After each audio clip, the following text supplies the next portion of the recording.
India ने नोटाम जारी किया है, ये जनाब 100 किलोमीटर बॉर्डर के फासले के ऊपर कराची और सिंध के पास यहाँ पे air space reservation for Indian air force exercises, ये जनाब आज एक्सरसाइजेस इंडियन वक्त के मुताबिक, बल्कि पाकिस्तानी वक्त के मुताबिक मैं आपको बताता हूँ 3 बजे से लेकर रात 8:30 बजे तक। लास्ट टाइम अगर मैं बात करूं नोटाम इशू किया गया था तो वो जस्ट ऑपरेशन सिंदूर के पहले किया गया था, विच मींस कि इसका एक स्ट्रेटेजिक मैसेज है। हमारा भी किसी भी वक्त हिंदुस्तान की तरफ से इन्वेंटरिज्म हो सकता है। कल भी राजनाथ साहब ने अपनी नेवी के एक सेटअप में विजिट करते हुए कहा कि ऑपरेशन सिंदूर में ये पॉज आया है, ये भी खत्म नहीं हुआ। 9 और 10 की रात को हमने काफी जेट्स उड़ा है, तो जो अटैक्स हुए हैं पाकिस्तान के एयर बेस पर, वो एयर टू सरफेस मिसाइल्स भी थे, उसमें ड्रोन्स भी थे, ब्रह्मोस भी थे, but air to surface missiles भी थे।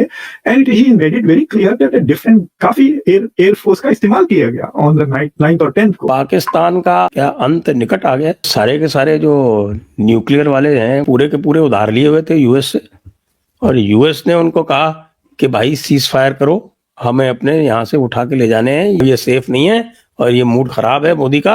उनके ताल्लुकात भी वेस्ट में हैं, और तो वो जो भी उनको डेफिशिएंसी सामने आई हैं और जो उनको चैलेंजेस दरपेश थे इन 4 दिनों में, उनको वो जल्दी से जल्दी मीट करने की कोशिश करेंगे, अपनी वो सलाहियतें पैदा करने की कोशिश करेंगे, बाहर से भी लेकर अपने डोमेस्टिक इंडस्ट्री से भी। पाकिस्तान ने इंटीरियर में जाके उनके बेसिस को मारा है, and we have bypass Pakistan के रेडार वगैरह, और ये वॉशिंगटन पोस्ट और न्यूयॉर्क टाइम्स ने सैटेलाइट फोटोग्राफ्स के थ्रू इसको वेरीफाई भी कर दिया।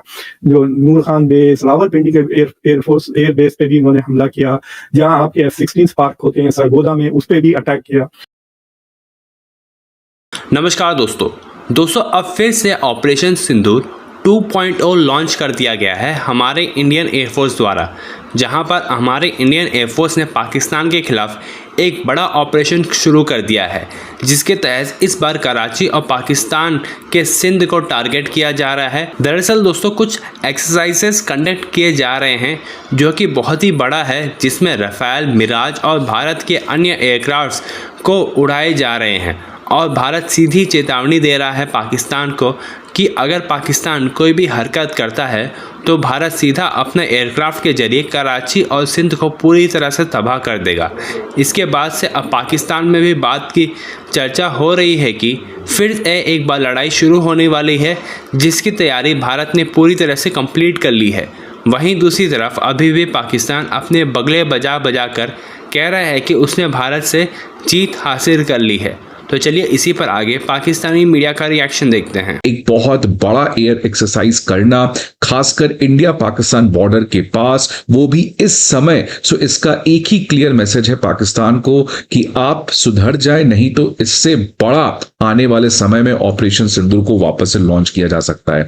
फ्रेंड्स, ये काफी उस समय हो रहा है जब आज भारत के एयरफोर्स के ऊपर सवाल उठ रहे हैं कि आपके फाइटर जेट्स को गिरा दिया गया। बिकॉज आपको पता है चीफ ऑफ डिफेंस स्टाफ ने रिसेंटली शंग्रीला डायलॉग सिंगापुर में इस बात को कहा दैट यस, हमारा कुछ इनिशियल लॉस हुआ था। उसके बाद पाकिस्तान और ऑपोजिशन के लोग इसको बहुत एग्जैजरेट करके कह रहे हैं कि 6 एयरक्राफ्ट गिरे हैं, कि 5 एयरक्राफ्ट गिरे हैं। अब इसके बारे में तो कोई पुष्टि नहीं हुई है। आर्मी चीफ ने और चीफ ऑफ डिफेंस स्टाफ ने कहा है कि कुछ इनिशियल लॉस हुआ है। वो इनिशियल लॉस हो सकता है एक फाइटर जेट हो या कोई भी फाइटर जेट ना हो, कोई माइनर से डैमेज हो, बट उसको जिस तरीके से एक्स्ट्रापोलेट करके, एग्जैजरेट करके मीडिया में दिखाया जा रहा है, तो उस कॉन्टेक्स्ट में भी ये लार्ज स्केल एक्सरसाइज का होना बहुत ही जरूरी है in order to cut the clutter, उन लोगों को शांत करने के लिए। अब फ्रेंड्स, ये न्यूज देखिए क्या रहा है कि नोटिस टू एयरमैन, जिसको नोटाम कहते हैं, इसको इशू कर दिया गया है for a large scale Indian air force exercise, जो 7 से 8 जून को शेड्यूल है, और ये राजस्थान में होगा along the international border with Pakistan. So friends, बहुत ही स्ट्रेटेजिक लोकेशन पे ये जो एक फुल स्केल इंडियन एयरफोर्स का एक्सरसाइज होने जा रहा है। ये जो नोटाम है, इसकी टाइमिंग वैलिड है 7 जून 3:30 बजे से लेके 8 जून 9:30 बजे तक।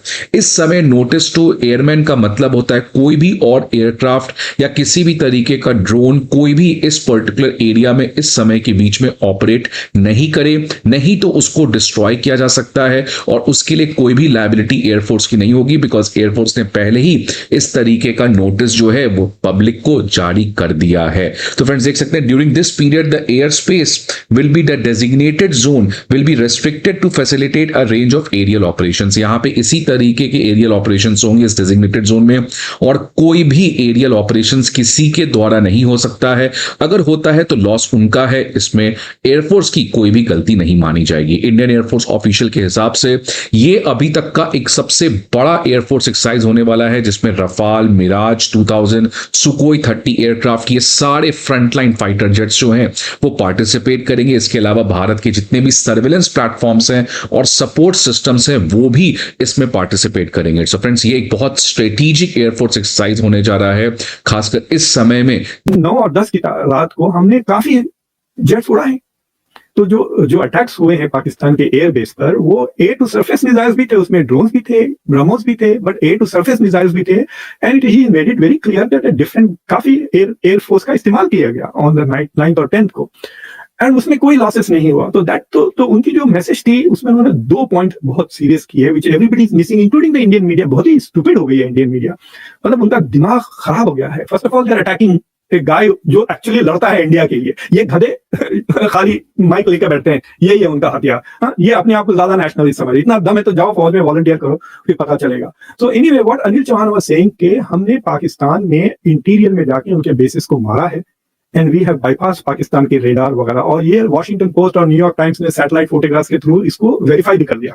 जो नूर खान बेस, रावलपिंडी के एयरफोर्स एयर बेस पे भी इन्होंने हमला किया, जहां आपके F-16 पार्क होते हैं सरगोदा में, उस पे भी अटैक किया। तो 6 या 8 एयर बेसेस पे अटैक किया गया, and there is evidence.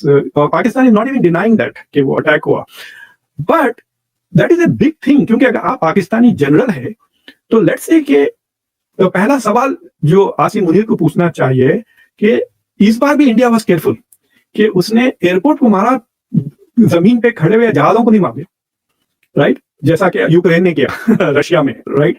So they should be worried कि वो रावलपिंडी पे आके बॉम्ब करके जाके चले गए, मतलब जो मिसाइल्स आ रहे हैं। और शहबाज शरीफ ने अजरबैजान में भी इस बात को एक्नॉलेज किया कि ब्रह्मोस की वजह से they were not able to retaliate immediately. So penetration India has demonstrated, which is a big thing, मतलब डिटरेंस एस्टैब्लिश करने के लिए। अब अगली बार इस तरह की कोई झड़प ट्रिगर करने से पहले, इफ दे आर कन्विंस कि India is going to strike again, they will think twice. तो ये सारी चीजें वो इग्नोर करके उसके पीछे पड़ गए। तो मुझे समझ में नहीं आ रहा, मैं इसकी मिसाल बहुत सिंपल से देता हूँ। सोचिए कि आपका क्रिकेट मैच हो रहा है इंडिया पाकिस्तान का, ठीक है, आपका एक प्लेयर अच्छा खेल लिया, मैन ऑफ द मैच भी बन गया, लेकिन मैच कौन जीता ये पूछे ना राइट? कई बार ऐसा होता है आप मैच जीत जाते हैं लेकिन एक अपोनेंट का प्लेयर। तो आई थिंक वो 4 दिन में पाकिस्तान हैड 40 गुड मिनट्स, जिसमें वो एक रफाले और या 2 रफाले ड्रॉप किए आउट ऑफ 3। दैट मीन्स या एक मिग या एक Su-30 गिरा है।